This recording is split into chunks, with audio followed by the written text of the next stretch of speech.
Di antara ciri khas terjemahan UI adalah bahwa bahasa Arab yang tentu mengandung kesusastraan Arab, balaghah, kemudian ditransfer untuk pembaca Indonesia, sehingga di antara ciri khas terjemahan UI adalah dengan rasa Indonesia dan tentu tidak merubah makna. Berikut beberapa kutipan yang perlu pemirsa atau pendengar tahu. Al-Quran adalah satu kitab suci yang diturunkan kepada Nabi besar Muhammad SAW. Dan di antara ciri Al-Quran adalah menjelaskan kebenaran secara jelas, secara gamblang. Sebagaimana firman Allah, bahwa Rasul adalah Rasulun minallah yatlu suhufam mutahharah. Rasulullah diutus oleh Allah Subhanahu wa taala ketika penduduk Makkah sangat-sangat jauh dari kebenaran. Mereka adalah penyembah berhala yang dikira sebagai Tuhan, dan jumlahnya Tuhan-Tuhan itu banyak sekali. Suatu saat Rasulullah mendakwahkan bahwa Tuhan itu satu dan harus satu. Tapi kata mereka, kenapa Muhammad menjadikan Tuhan satu? Padahal urusan kita banyak, problem kita banyak. Harusnya Tuhan itu juga banyak. Ini yang diceritakan dalam surat Shad, Aja'alal alihata ilaha wahida inna hadza lasyai'un ujam. Bagaimana mungkin urusan kita yang banyak, yang harusnya butuh Tuhan banyak, kemudian menjadi hanya Tuhan satu. Lalu Rasulullah dengan sabar, dengan telaten memberi penjelasan. Dan ini yang disebut al-bayyinah, penjelasan yang sangat jelas, sangat gamblang, sangat rasional. Kata Rasulullah dalam sebuah hadis yang diriwayatkan dalam Musnad Ahmad, tagnya begini: orang-orang yang menyembah selain Allah itu ibarat kama thali rojulin istaro abdan min kholisi malih biwarikin au dhahabin faja'ala ya'malu. Mereka mau bekerja tapi wayu'ti hullatahu ila ghairi sayyidi fa ayyukum sarruhu ayyakuna abduhu kadzalik. Nabi lalu kemudian bikin analogi, wahai masyarakat Mekah, bagaimana kalau Anda ini jadi seorang pembantu atau seorang budak lalu punya majikan banyak, dan semua majikan Anda ini punya perintah yang beda-beda, punya selera yang beda-beda, semuanya atasan Anda, semuanya majikan Anda. Apa Anda senang punya majikan yang banyak? Lalu mereka bilang, wah susah Muhammad kalau kita punya majikan banyak. Tuhan kamu adalah majikan kamu. Bagaimana kalau Tuhan banyak, punya perintah yang beda-beda, punya selera yang beda-beda? Kalian pasti akan kebingungan. Ya sudah Muhammad, normalnya Tuhan itu satu. Sehingga mereka tercerabut dari pemikiran bahwa Tuhan harus banyak. Ini yang dimaksud dalam surat Al-Bayyinah, lam yakunil ladzina kafaru min ahlil kitab wal musyrikin munfakina hatta ta'tiyahumul bayyinah. Bahwa orang-orang kafir, baik kafir ahli kitab maupun kafir musyrik Mekah, mereka tidak pernah terlepas dari sifat kekafirannya, yaitu menuhankan banyak Tuhan, sampai datang sebuah bayyinah. Bayyinah itu argumentasi kebenaran yang begitu jelas. Setiap membawa kebenaran, argumentasinya meyakinkan. Itu siapa? Rasulun minallah yatslu suhufam mutahharah, yaitu Rasul yang membacakan lampiran-lampiran suci, yaitu Al-Quranul Karim. Dengan penjelasan analogi tadi, kemudian orang-orang Mekah sadar, susahnya kayak apa kalau Tuhan banyak, lalu perintahnya beda-beda, seleranya beda-beda, hukumnya beda-beda. Ini membingungkan. Akhirnya mereka ngakui bahwa pentingnya logika tauhid. Nah ini yang Rasulullah ini benar-benar berstatus bayyinah.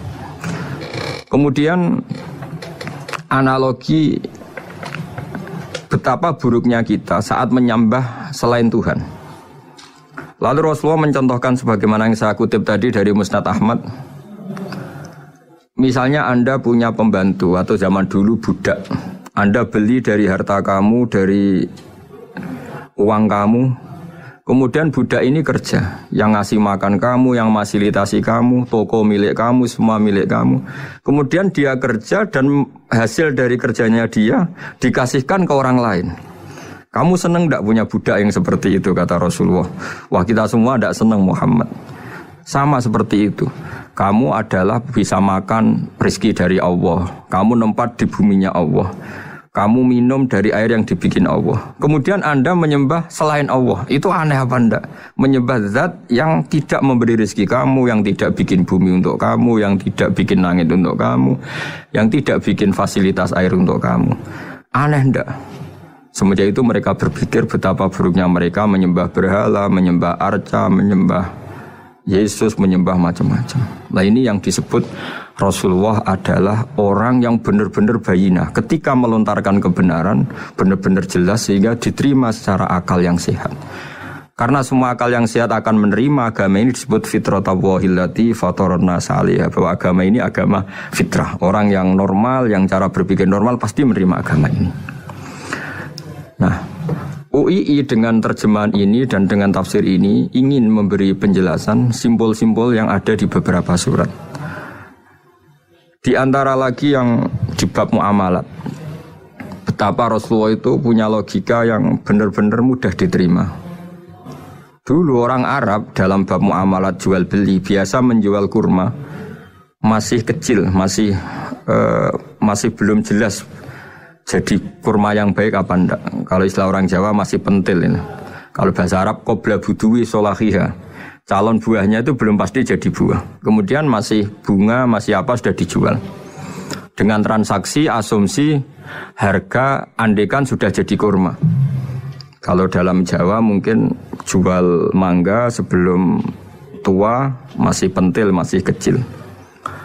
Lalu kata Rasulullah, kamu jangan melakukan itu. Kenapa ya Rasulullah padahal kita butuh uang? Kata Nabi, ara'aitum in mana Allahu as-samra fa bima yastakhillu ahadukum mala akhi. Bagaimana kalau buah-buah yang masih kecil itu kemudian berguguran karena satu musim atau karena apa? Lalu kamu mendapat uang itu atas nama apa? Yang dikatakan tijaro adalah muawadhah. Pembeli dapat barang, kamu dapat uang. Lalu kalau barang yang ada enggak menjadi buah yang baik, Anda menerima uang itu atas nama apa? Rasulullah secara haru, secara mengingatkan nurani kita dengan redaksi fabima yastakhillu ahadukum mala akhi.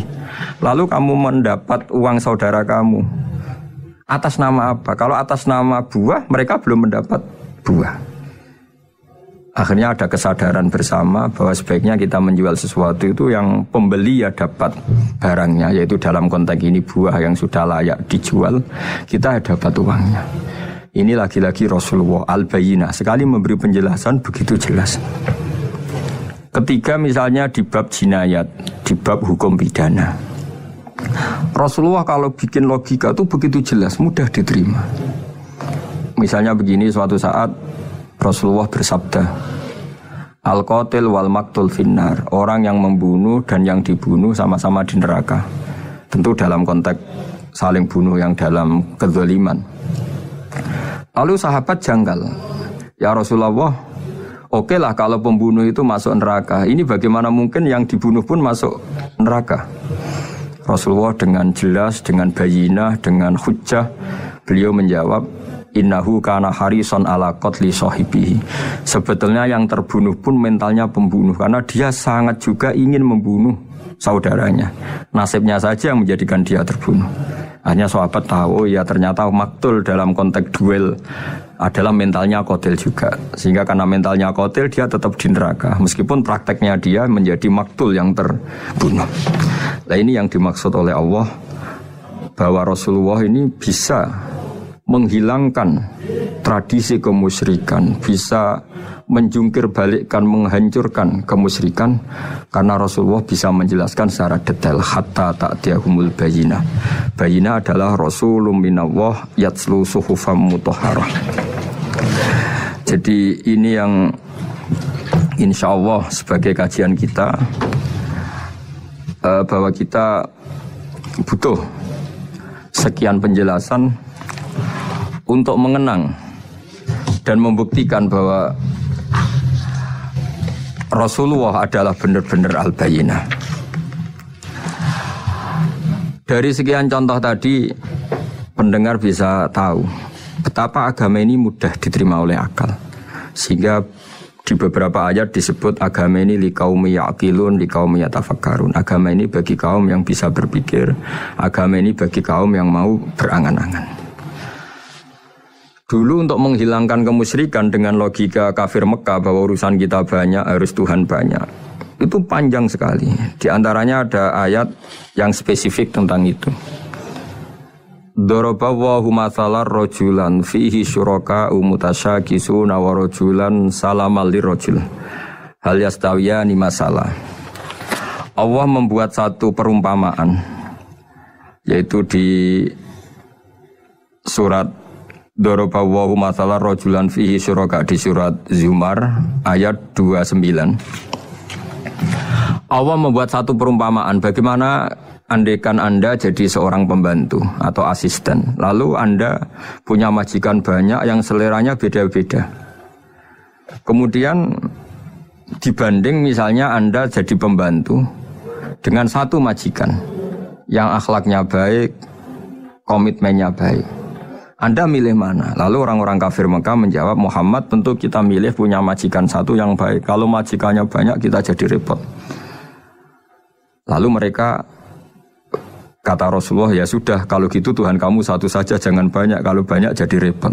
Terus mereka baru tersadar bahwa menuhankan Tuhan banyak itu salah dan resikonya lebih banyak.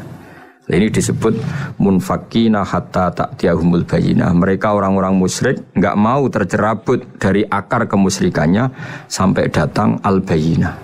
Sebuah bukti kebenaran yang begitu jelas, begitu nyata. Siapa kebenaran itu? Rasulun minallah yatslu suhufam mutahharah, yaitu Rasulnya Allah yang membaca lampiran-lampiran suci. Lah lampiran-lampiran suci ini dalam bahasa Arab diikutkan wazan isim maf'ul disebut mushaf. Makanya kitab suci ini ditulis di sohifah. Kalau dalam bahasa Arab lampiran itu sohifah, dijamakkan kata jamaknya suhuf. Kemudian ketika dicetak, dijilid disebut mushaf. Sehingga alhamdulillah UII Universitas Islam Indonesia punya mushaf, punya terjemahan, punya tafsir. Ini diharapkan kita sebagai ulama, sebagai dai, sebagai ustadz bisa warasatul anbiya. Karena kata Rasulullah al ulama warasatul anbiya. Saya kira demikian supaya pemirsa tahu, pendengar tahu bahwa betapa pentingnya menjelaskan secara bayyinah. Ini penting sekali karena sekarang pikiran di dunia itu macam-macam dan kita butuh energi untuk mengungkap lagi intisari-intisari dari sesuatu yang digulirkan atau dibahas Al-Quranul Karim. Sehingga Al-Quran ini benar-benar jadi ibrah, jadi teladan bagi kita semua. Jangan sampai karena kita lupa mengkaji Al-Quran sehingga hukum-hukum Al-Quran menjadi mandek. Kita harus terus mensosialisasikan supaya Quran ini hidup. Caranya gimana? Masyarakat dirangsang supaya tahu al-bayyinah. Contoh yang terakhir sebelum menutup perjumpaan kali ini, misalnya dulu orang kafir Mekah itu janggal karena mereka juga punya kajian bahwa Nabi itu bersyarat harus turunan dari bangsa Israel. Karena semua Nabi itu pasti turunan Nabi Ibrahim. Yaitu Nabi Ibrahim punya anak yang bernama Ishak. Ishak punya anak yang bernama Yakub. Yakub ini yang nanti punya anak Yusuf, sehingga Yusuf bin Yakub bin Ishak bin Ibrahim. Ketika nabi-nabi ini hidup di Palestina, di Yerusalem, itu kayak jadi aturan bahwa nabi itu harus turunan Bani Israel. Sehingga ketika orang-orang kafir Mekah dari kelompok ahli kitab, ketika Rasulullah Muhammad mendakwahkan diri sebagai nabi, mereka janggal, bagaimana mungkin nabi dari orang Arab? Nabi itu harusnya orang Yerusalem atau orang Palestina. Kemudian Allah memberi penjelasan, fihi ayatum bayyinatum maqamu Ibrahim, bahwa Muhammad adalah turunan Ibrahim. Bukti nyata adalah di Mekah ada jejak kakinya Nabi Ibrahim, yaitu yang sekarang kita sebut maqam Ibrahim. Setelah dilacak-lacak ternyata mbah-mbahnya Rasulullah atau nenek moyang atau leluhur Rasulullah bernama Adnan. Adnan ini kata sejarah-sejarah disepakati wa adnanu bila raibin intadzawil ulumin nasabiyah ila dzabihi Ismail nisbatuhu wa muntama, bahwa Adnan ini tertulis secara sejarah lengkap bahwa dia turunan dari Nabi Ismail.